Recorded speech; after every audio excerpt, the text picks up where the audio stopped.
What is up, everybody? Welcome back to another episode of the NBA Hardwood Show here on the RPS YouTube channel. I was going to say NBA channel, but it's a YouTube channel in general. We got a unique crew joining you for this 5-game Thursday slate. You guys know me, I'm Draft Sheet, third schlong, always here on a Thursday. But we got special guest, Mr. Gary. I'm representing the Atlanta Braves hat today, but Gary, it's your team. I kind of adopted them, as a front runner that I am. How you doing on this Thursday afternoon? And talk to us, I guess, mostly about basketball. Yeah, there you go. You got the Braves Cup going on.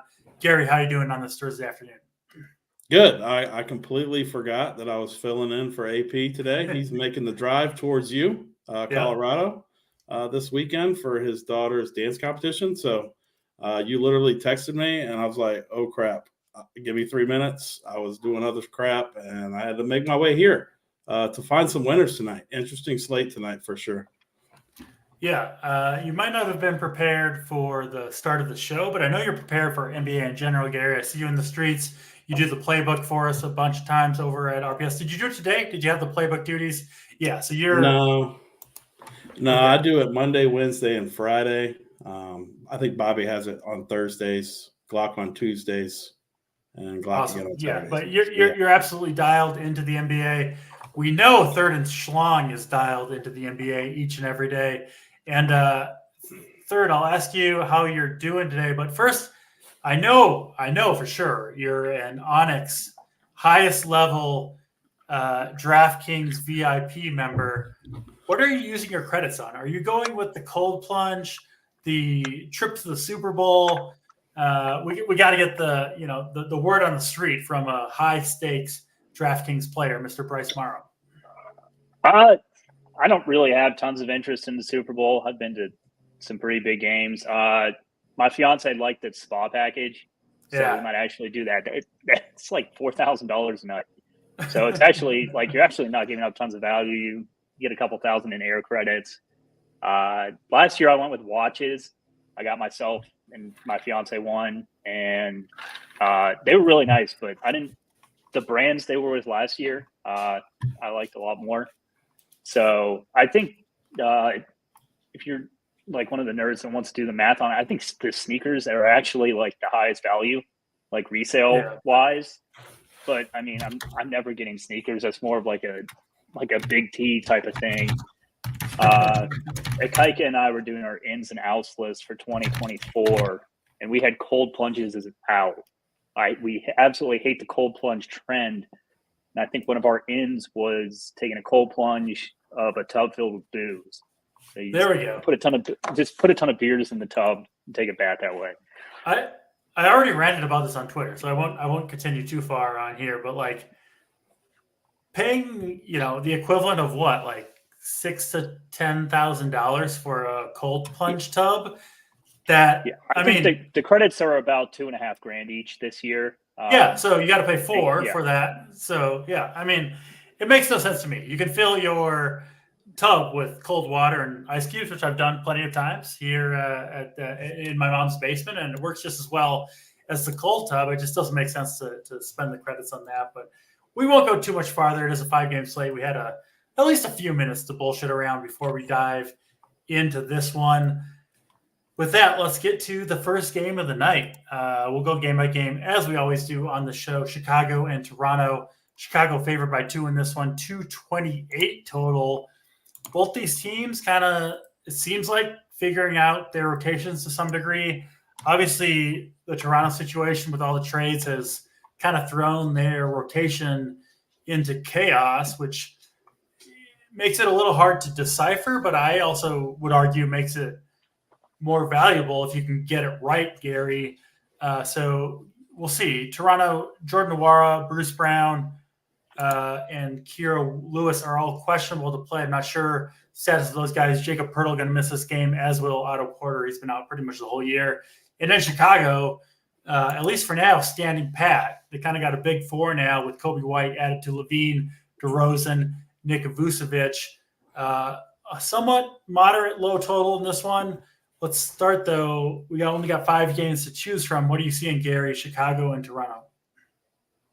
Yeah, so starting on the Toronto side, like I don't think those guys are going to play tonight. I've seen some chatter on X about it. I don't think Bruce Brown or Nwora are going to play. So I mean, it's the Gary Trent show for me here tonight. You want to attack the Bull 3-point shooters, and that's kind of Gary Trent's specialty. I know he's going to be 60% owned, but he's going to chuck here tonight. So 4,300. Coming off a good game last night. I think he's a pretty good play. RJ Barrett, I mean, all these guys are good plays. Barrett had a good game. Barnes had a good game. Quickly even had a good game. So I like all four of these here. I'm probably like a max 2 kind of situation between all of the Toronto guys. And I don't hate Thaddeus Young here either if you're searching for value. I know we have some pretty good value plays coming up later in the show. But Thaddeus Young, I mean, this Jonte Porter guy, I don't think he's very good. He hasn't been playing too many minutes, and I like this Toronto team quite a bit here. But like I said, probably a match for me. And the Chicago Bulls side, for me, it's kind of easy. It's really only ever Vucevic and Kobe White for me. I never really mess with DeMar DeRozan or Zach LaVine. And I'll probably be the same here tonight. I'm fine with two of them in this game. It's a 5-game slate, so if it was kind of a bigger slate, I probably wouldn't go more than one Bull here. But I'm okay with getting both Vooch and Kobe White in my lineups. I think they're both still somewhat underpriced for what their current role has been the last few games. So I kind of like this game a little bit tonight. Makes sense to me. Just a note for the audience. I'm not sure what the issue is, Gary. Your video and audio is a little bit lagged for me. So I'm not sure if that's on my end, on your end, if the audience can see that. But if I'm delayed in responding to you or something, that's why. So I just wanted to put that out there. I do agree with most of what you said. I think it was yesterday the NBA days run together for me a little bit. But me and Mangone and AP were kind of on the Toronto backcourt, right? Quickly, Barrett, Dennis Schroeder, right? Like the guys that are kind of locked into their minutes, not so much the merry-go-round that as I see it at the center position, Bryce. So I kind of see the same way for Toronto. Chicago's tougher with everybody healthy, but you do get pretty good price points on most of these guys. So yeah, low total, but it should be close. And I think a decent game to start us off here. What do you see here, third and Sean? So this kind of comes down to where I want to be overweight on Toronto because they were kind of like cheap value before all this Pacers news came out. And like, I think they could take too much of a hit here. Like Toronto's really strong place here. All the backcourt guys you mentioned, Quickly, Trent, RJ Barrett, Schroeder are all like elite plays in my opinion. So I'm definitely going to be including them in my teams tonight. As you said, Toronto's center merry-go-round. It's not my favorite spot to target. If you do want to hit it, I think it's Thad Young is the best way to do it. Porter makes my pool, but he's not like a primary play for me or anything. And yeah, that's about it. I do think Trent and Schroeder are somewhat inversely related in terms of minutes wise. Like one will likely eat into the other. So, yeah, I mean, if you wanted to make a rule of max one of them, I don't think that's the worst idea. Moving over to the Chicago side, we're going to get a ton of value here with the Toronto guys we just mentioned. A, them, B, there's not tons to spend up. Like you only have 2 players over 10K and they're barely over 10K. So it's not like trying to force like Jokic and Embiid and all these other studs that you normally want to get into your lineups. So you don't really need to dumpster dive quite as much today as we have most of the season. I know DC has been complaining about, so I'm sure this is a slate that he'll enjoy. But you always coming after me, Shalon. You don't agree with me where freaking Joe Ingles is 50% owned? You don't think that's a problem? No, I love it. Like I'm saying, we don't have to go down into all the muck today quite as much as you normally do. So I wouldn't mess with the cheap Chicago value. I think the only one that would be in play for me Patrick Williams is never an exciting play, but he's 3.7K. So, he could easily get you 25 at 3.7, playing around 28 minutes. So I don't think that's the worst value. But yeah, I mean, it comes down to the 4 studs.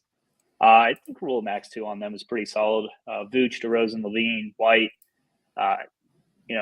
When you choose a guy like Levine, I'd much rather play him on DraftKings just because he's not really going to get you like the peripheral stats that you need on FanDuel. Like the chance that if Zach Levine beats me by a stock game, then so be it. But I think they're good plays, not great plays. I think anywhere around 10 to 15% is kind of my target range on those guys today. Yeah, it makes sense to me with Chicago and Toronto there. Pretty good game to start us off. I think another pretty good game that we'll talk about next, Washington and the New York Knicks. Knicks are heavy favorites in this one, favored by 12 at home against the Wizards, 234 total.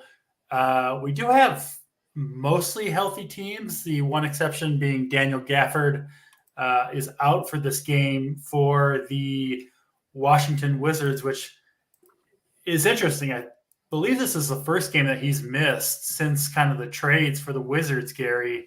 So, I mean, their backup center, I believe, is Marvin Bagley for this game. I think there's a pretty good chance he gets to start. I don't think they're going to move Kuzma to the 5. I don't think it's going to be Anthony Gill.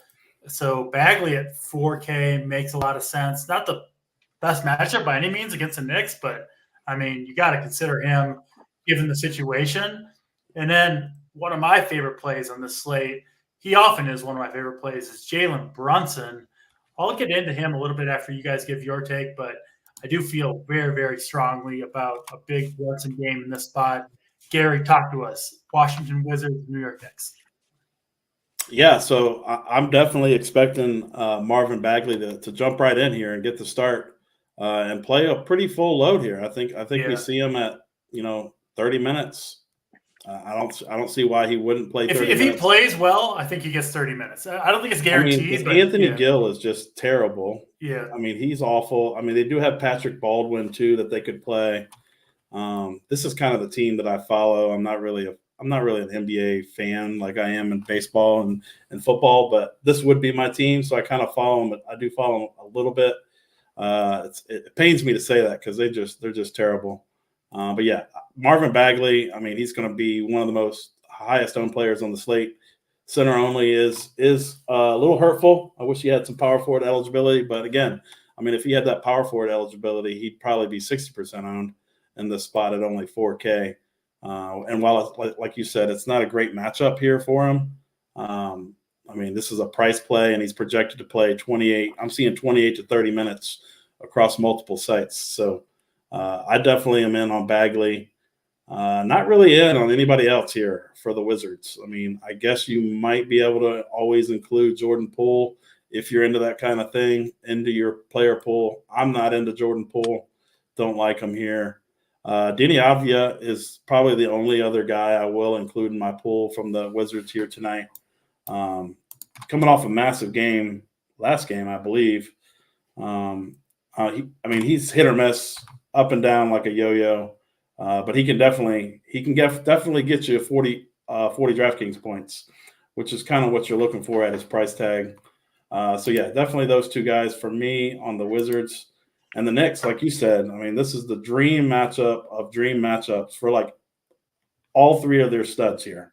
Yeah. All 3 of their studs, you can play them all. Hartenstein gets the nuttiest of nut center matchups here. The flow chart agrees. Hartenstein's the Washington's 30th against centers this season, and they're also 30th. I mean, that's with Gafford. Now they're using either a guy for their first time or Patrick Baldwin. So and Hartenstein, I'm not seeing too much ownership on. I mean, I'm seeing like 17%, which on a 5-game slate, that's kind of modest for a guy. I mean, I know he's 6,700 now, but he's just playing.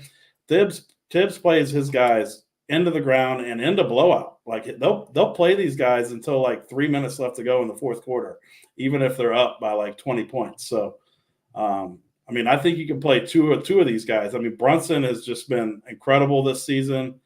I'm getting a lot of him. I'm getting about 52% in my early runs in 150. So it tells you how much, and really didn't change his projection too much, maybe a tick up a little bit. And Randall too. I mean, he's Washington's 27th against the power forward. So those three guys are probably it for me. I'm not gonna go down into the OG Anunobis and the Josh Harts of the world, who I think Josh Hart. I know he's questionable, but I think he plays here. And Dante DiVincenzo at 5,800. That's just too pricey for me.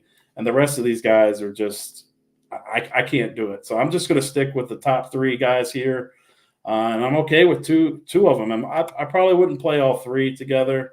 I mean, I guess you could, but I'd probably fade Randall here in favor of like a Hartenstein and get Brunson and Hartenstein to make your lineup a little bit different. Because one thing I have noticed is Randall and Brunson specifically, that pairing is hitting a lot in the optimizers tonight. So if you just get off Randall, pivot to Hartenstein, play Brunson, I think you're good to go there. But, yeah, I definitely like the Knicks here.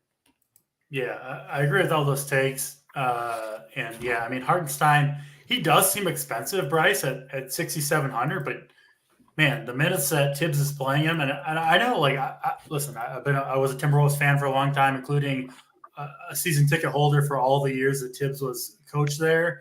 And it does get a little ridiculous how much he leans on his studs and starters, even when they're losing big or winning big. But, I mean, for DFS purposes, when you know you can lock in close to 40 minutes from Brunson and Randall, and I think Hartenstein to some extent against the Wizards, you got to be interested in that. And then the Wizards side is interesting too. I think they might start Bagley, but I mean, listen, we've seen Wes Unseld, the coach of the Wizards, just do weird shit all the time. Patrick Baldwin, he's played 18 and 13 minutes in the last two games. That's with Gafford. Put up pretty big scores in those two games. I wouldn't be shocked if he started. And even if he doesn't, I think he could easily split the 5 minutes with Bagley. So this is a pretty intriguing game that I'm not sure that we have all the clear-cut answers to. Your thoughts here, Bryce, Washington, and the New York Knicks. Yeah, I mean, Tibbs is like my favorite coach because you know exactly what you're getting. You're getting 38 minutes, whether they're up 30 or down 30. Yeah. So, Hartenstein played 41 minutes last game, and they won by 16. Yeah. Yes. In the National Blowout Association, Tibbs is about as good as it gets when it comes to these games. So, at home against the Wizards is normally a spot where, in the back of your mind, you'd be like, well, this could easily blow out and fuck me. But today, you don't really have to worry about that. So, yeah, I really like Brunson. I really like Randall. Hartenstein is, I think, a very solid play as well. And this is actually the type of game where I love OG. Like, you can rack up stocks and defensive stats against the Wizards here. So, especially on a site like FanDuel, where you're getting 40 minutes out of OG at a depressed ownership, in kind of a mid-range where people are going to be playing other guys. I think he's a really strong tournament play. In terms of secondary Knicks pieces, don't really want them. Those are kind of my four from the Knicks. I think Hart's playable if he's in, but, the split with him and DiVincenzo is kind of annoying. I'd rather just stick to the main four guys. As far as the Wizards go, if they start Bagley, it's kind of hard for me not to be overweight on Bagley. While he's a sieve defensively, they didn't trade for him, not to play him. The Wizards know they suck. Like, say he's coming into an established team, I could see them kind of like easing his minutes in a bit. But as we've mentioned, they don't really have anyone else. Anthony Gill's clearly not the answer. Patrick Baldwin, I could see taking maybe 15 minutes at 20 on the very high end, and you're still getting, 24 to 28 out of Bagley. So at 4K, count me in, even against a good defense. And then I'll still have some Poole and Kuzma in my GPP pools. Like, they wouldn't touch a catch game for me. Knicks are very good defensively, but these are the type of dumbasses you could see take.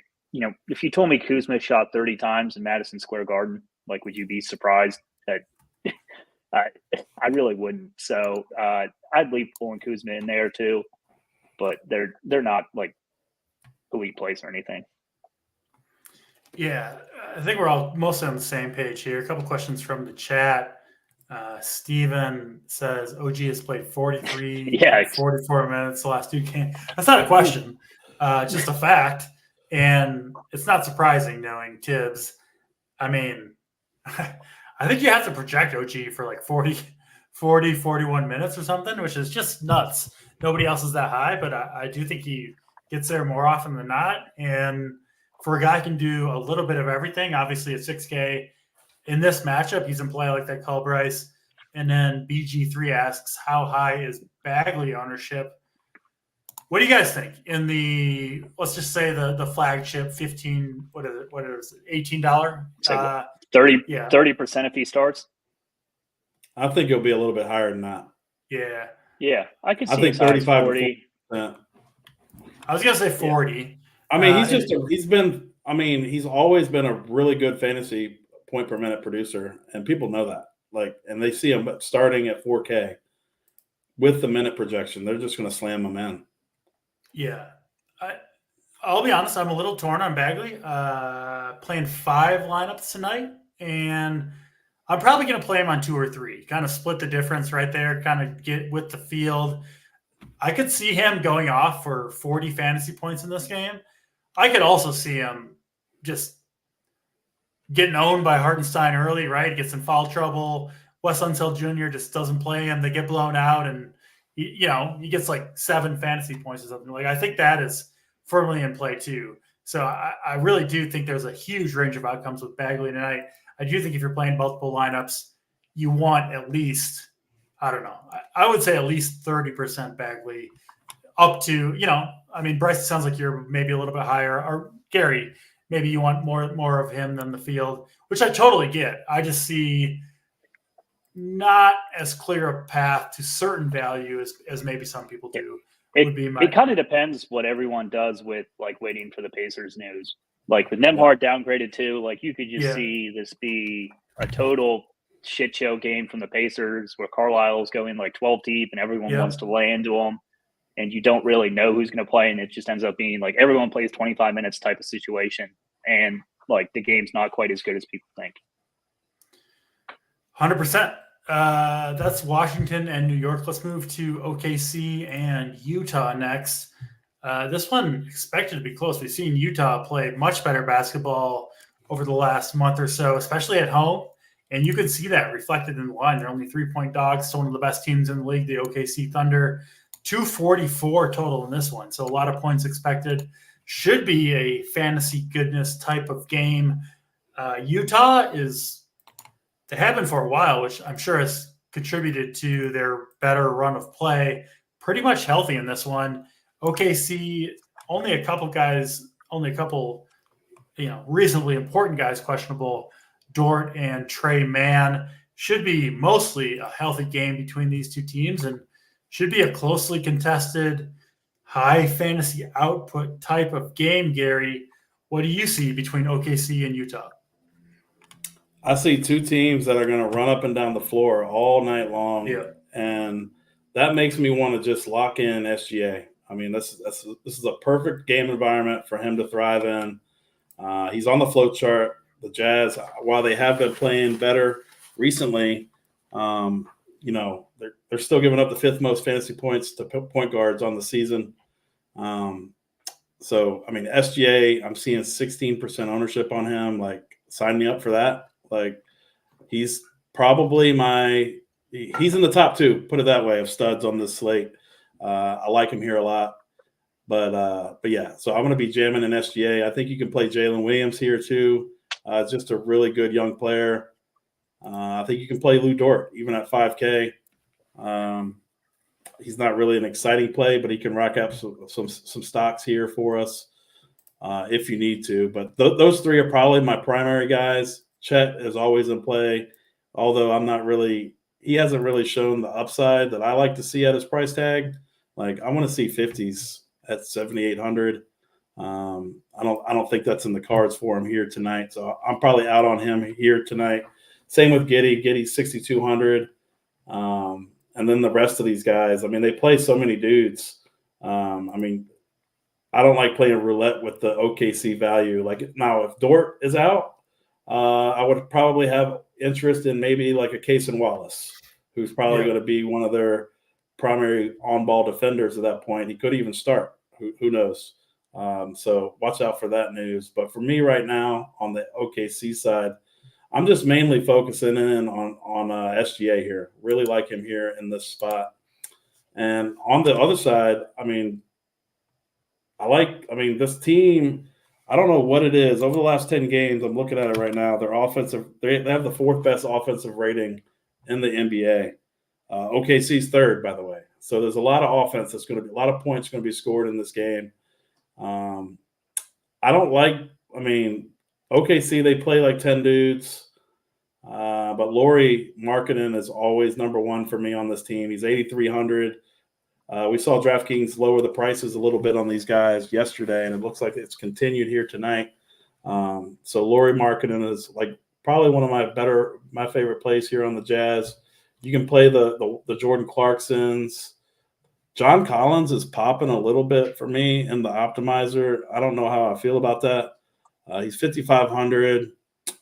I'll probably be a little under the field on him here.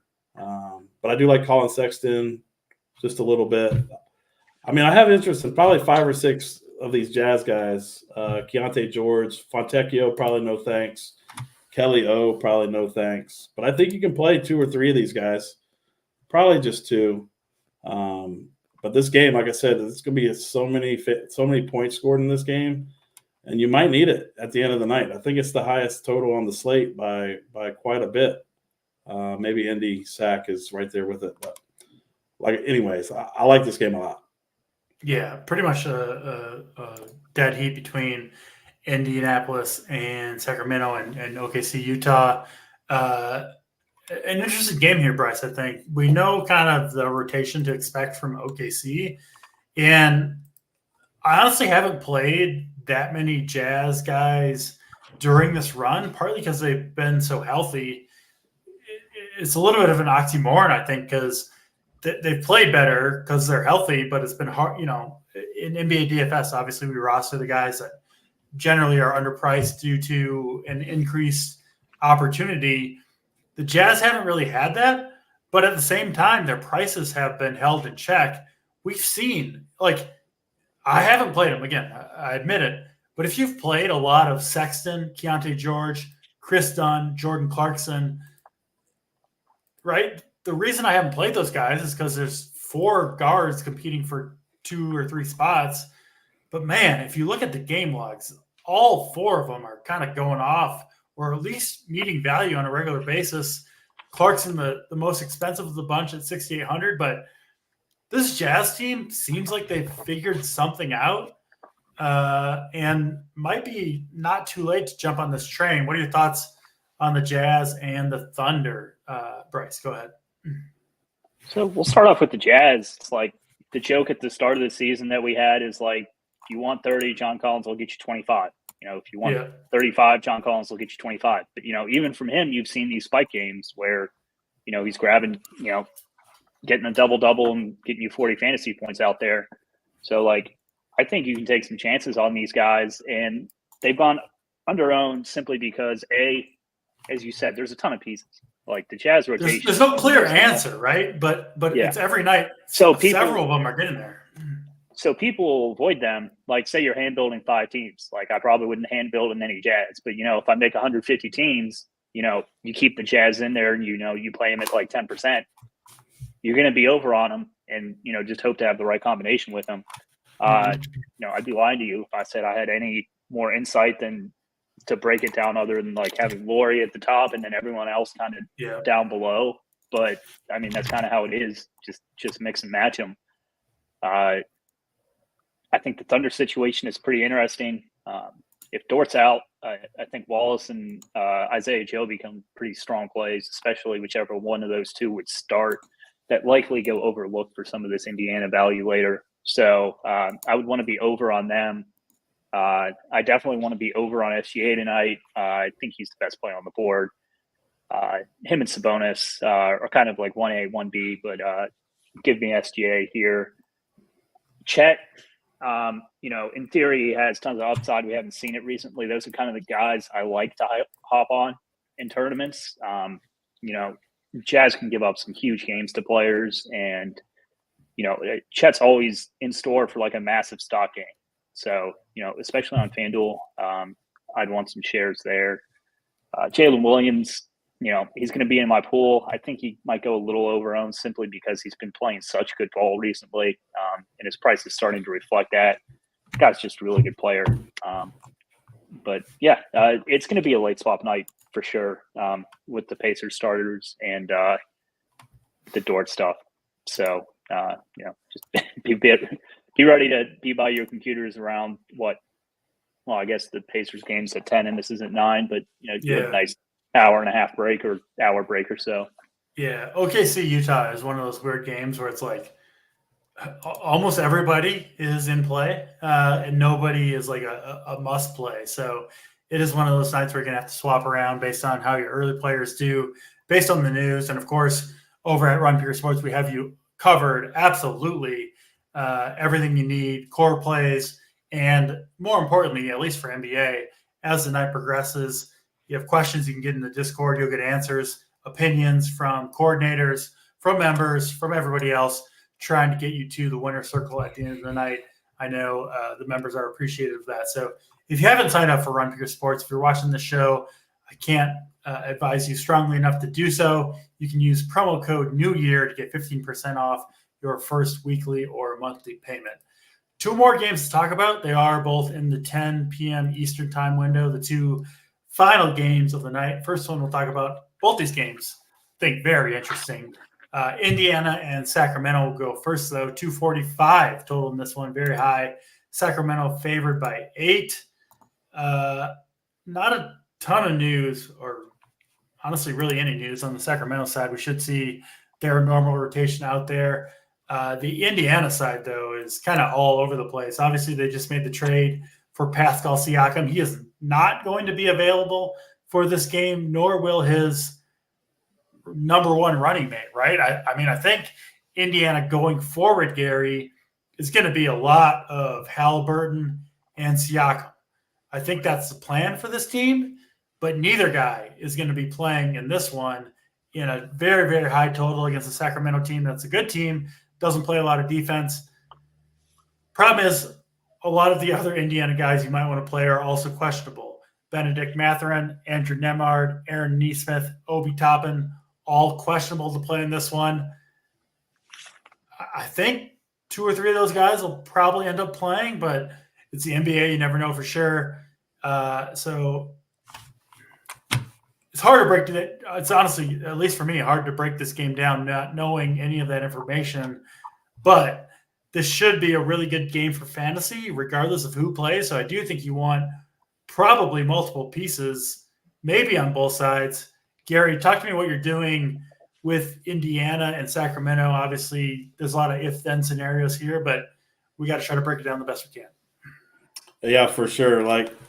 So I was running stuff before the show, and I was kind of like ignoring this team. I don't know if that's the right thing to do or not. I think that it's so confusing. I think that's the approach that a lot of people might take.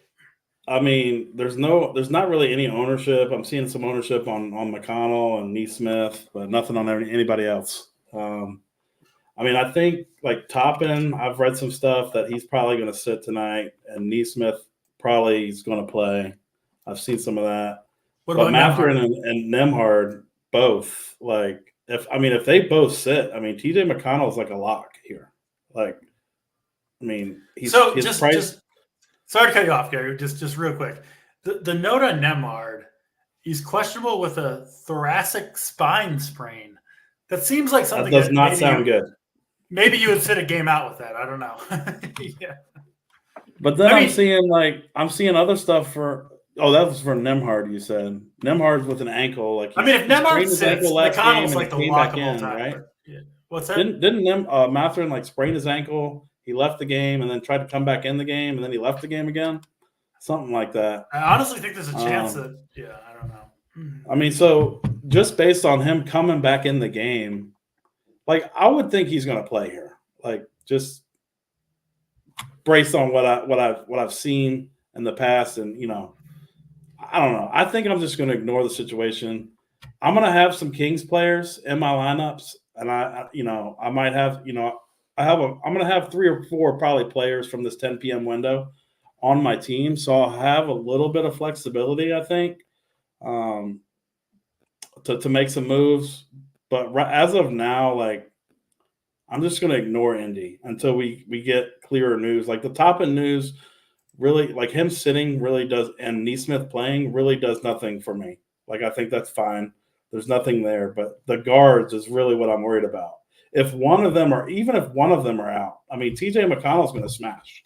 So, but based on what you said with what Nembhard, his injury is, I mean, that sounds rough, right? So you have to think that he probably has the best chance to sit. I don't know. I'm probably going to be waffling about this and right up until 7:30 lock, because I'm gonna have to make a decision whether I'm gonna play like Brunson and those kind of guys, or wait and play more of the Indy news. So we'll see how the news shakes out. But I will say on the sack side, I mean, this is an incredible spot for all these dudes. I mean, Sabonis is just going to smash. I mean, this is also a revenge spot for him. I know he's played him a few times already, but I mean, players get up for these type of games, and it's one of the nuttiest of nut matchups you can possibly get.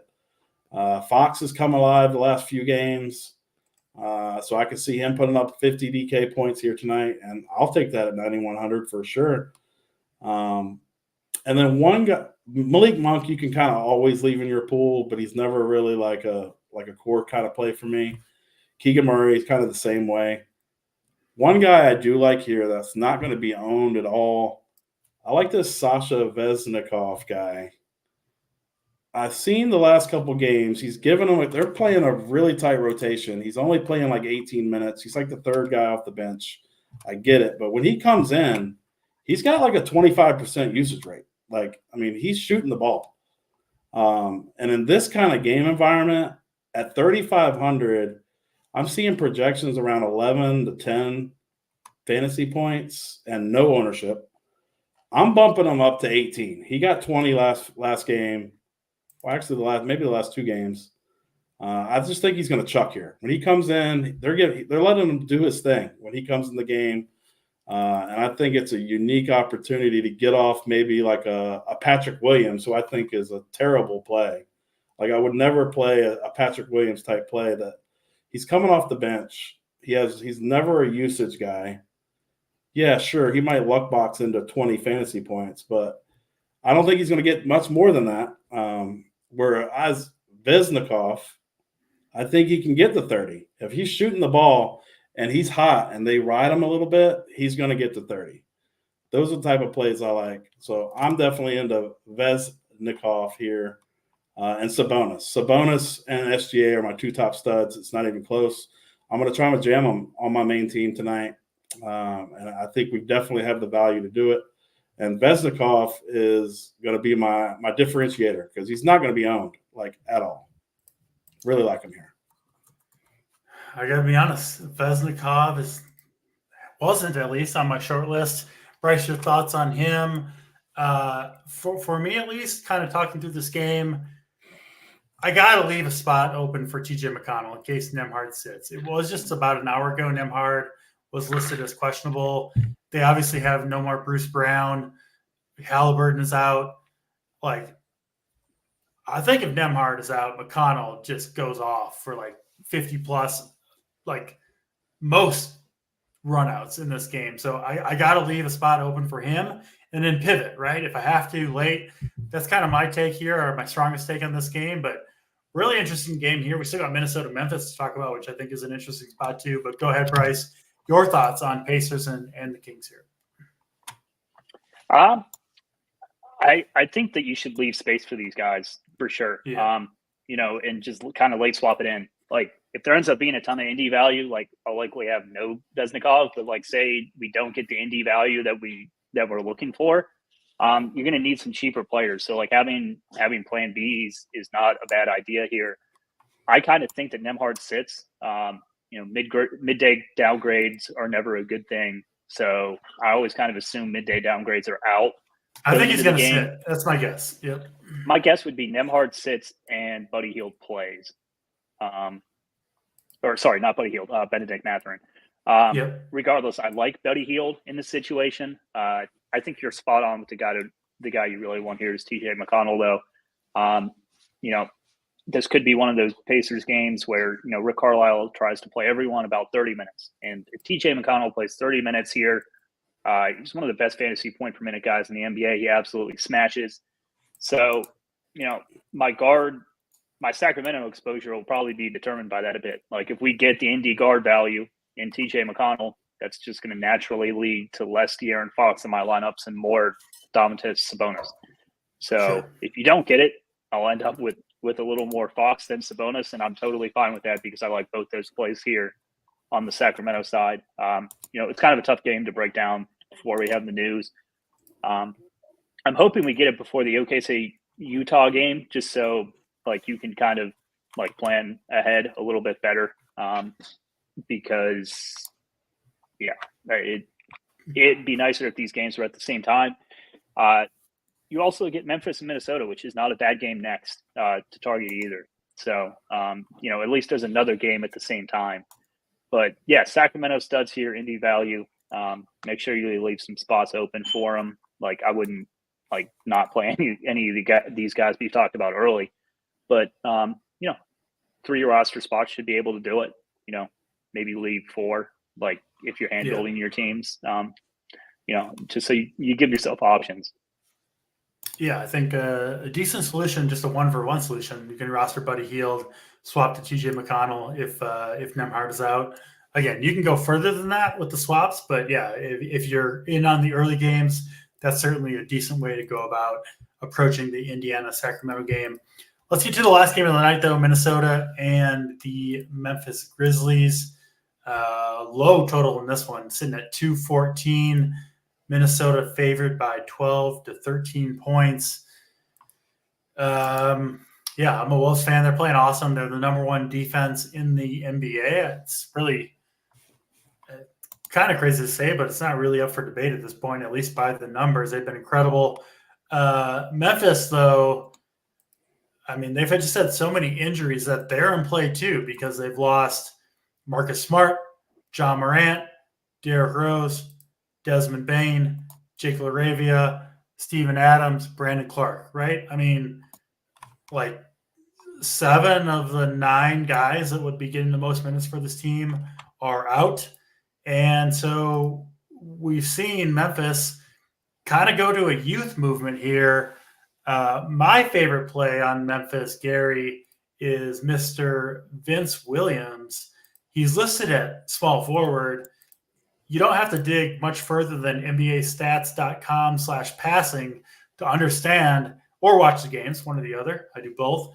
Vince Williams is the point guard for this team, averaging 14 potential assists per game over the last 2 games. They've handed him the keys to the team. Now, against Minnesota, that could go south in a hurry, right? He's not like a traditional point guard, and he's playing one of the best defense in the league. But, if you're in our bets channel, I did bet a bunch of Vince Williams assist props. I do think he hits 5, 6, 7, 8 assists here in most runouts. Who they go to, it's going to be guys, like Roddy and Concher and Kennard, and I think one of the better values on the play, value plays on the day is Mr. Gregory Jackson, who's 4K flat. So there is a ton of value on Memphis. Outside of Jaren Jackson, all these guys are really, really cheap. It's kind of an interesting scenario where you look at all this cheap value, but you also look at a very tough matchup that could turn into a blowout.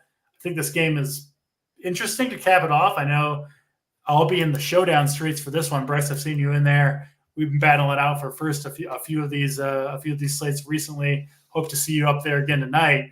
We'll talk to you in a second, Bryce. Gary, what are your thoughts here? Memphis and Minnesota. Minnesota should be pretty much fully healthy for this one. I would expect their normal 8 to 9 man rotation. I just don't see a way here how Memphis even scores 100 points. I don't even think they're going to score 90 points. I mean, it's I the mean, like NBA you is the said, problem. I agree with you in theory, but it just happens all the time where yeah. teams let down and don't play defense when they should. I mean, Memphis on the season has the second worst offensive rating going Yeah. against the team that has the best defensive rating. It just seems like a recipe for disaster. With that being said, I'm only playing the cheap guy. I'm only playing one guy. It's Gregory Jackson. He's 4K. He's power forward eligible. He just smashed. He's going to be popular. I like him.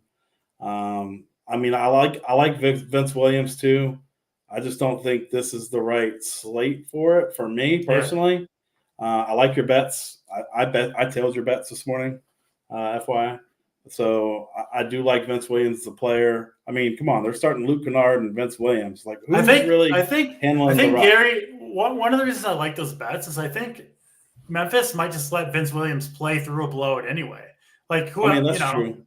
Yeah. So I mean, what did they get? No, they won last. How the heck did? I mean, Golden State's so bad. Anyway, but yeah, I mean, I like Vince Williams. I mean, I'm getting about 8% of him at a modest 29 projection, which is probably lower than what you have him at. You probably have him at 33 or 34. yeah. If I change them to 34, I probably instantly get probably 20 or 30%. Yeah. Yeah. So I just literally did it. I went to 34 and I got 51%. Mm-hmm. I take it back down to 29 and I only get 8%. So it's just a matter of, how you think the game's going to go. I mean, he could definitely get blowout run. I mean, he's a young player that he needs to get the on-court experience. But I'd just rather just stay with the cheap guy, Gigi Jackson. I think he's going to be probably one of the most popular players on the slate, along with Marvin Bagley if he gets to start. But I just think it's hard to get away from him. He's a really good fantasy point per minute producer. So, yeah, I don't have any interest in Jaren Jackson. I mean, I know 7,600 is kind of cheap. He's going against Cat, Gobert down there. I mean, this is just an awful matchup for all these guys. I can't pay 5,500 for Xavier Tillman or 5,300 for Luke Kennard. No, thank you. I just can't do it. Zaire Williams, 4,400. He didn't play at all in the fourth quarter last game, as they went with Gilliard and Gigi Jackson over him to close the game. Gigi Jackson closed the game. He played the entire. I think he played the last. It looks like 15 or 16 minutes of the game, which is really good. Like, sign me up for that. But definitely, it's just mainly Gigi Jackson for me. And, Vince Williams will be in my pool, but I'm definitely not as high on him as you are. Minnesota, man, I don't know what to do with this spot. I mean, because they're going to nuke. I mean, all these guys are going to smash. It's just a matter, like, I don't see a world where Minnesota doesn't win by 20 plus here. I mean, Anthony Edwards. They're favored by 12, Gary. What's that? They're favored by 12. You don't see a world where they don't win by 20 plus? No, I don't. I mean, I get what the spread says, but I just don't see it. I mean, I think these are just two polar opposite teams. One's really good and one's terrible. I mean, I know Minnesota's on a back-to-back. I know they struggled to beat Detroit last night. I get it. This is a national TV game. Is it? Is this the national TV game tonight? I'm not 100% sure on that. Yeah, I'm not. It is the national TV game. So, I mean, maybe the Wolves come out and they want to say, okay, we struggled against Detroit, but we're going to beat the brakes off this Memphis team tonight. But these guys could still get there for Minnesota. I mean, Anthony Edwards is only 8,400. I mean, he put up 45 last night and didn't. I mean, he played a full complement of minutes. But, I mean, this is an even better matchup for him here against this Memphis team, in my opinion. Rudy Gobert is 7,400 going against Xavier Tillman. I mean, all these guys are really good plays.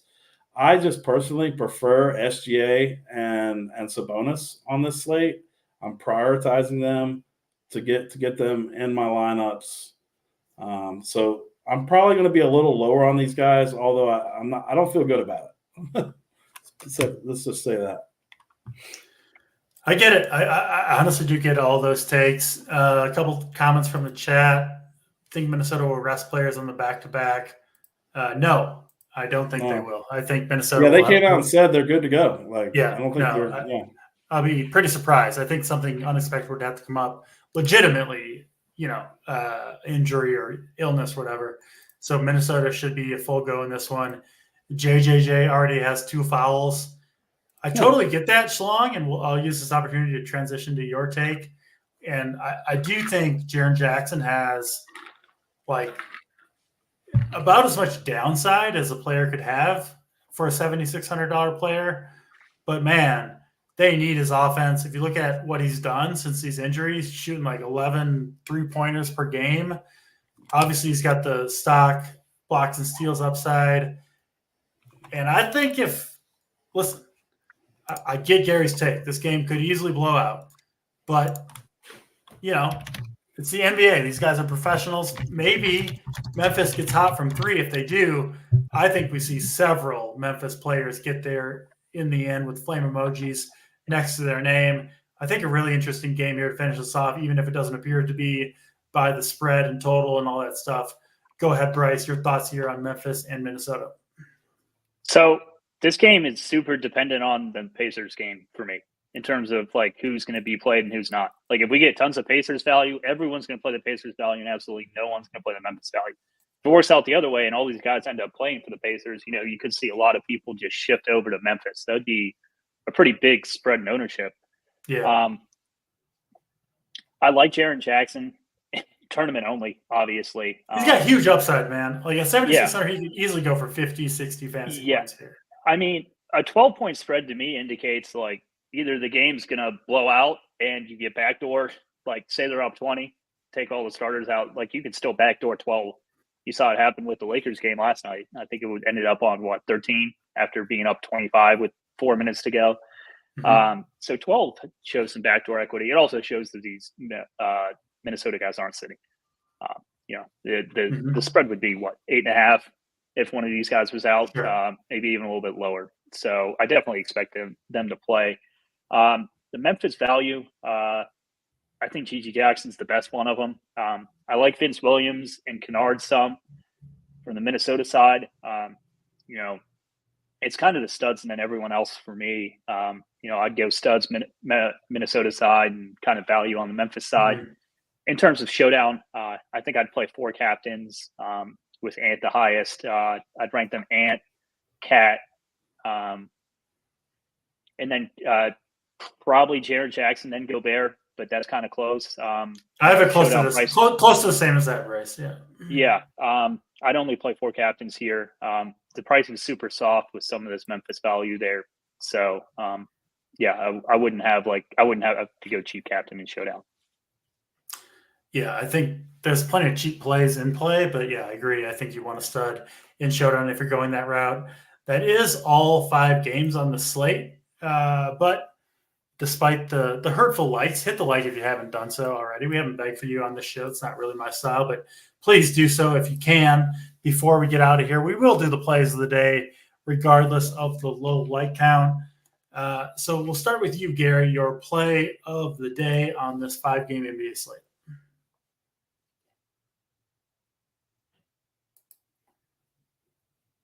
I think you're muted, Gary.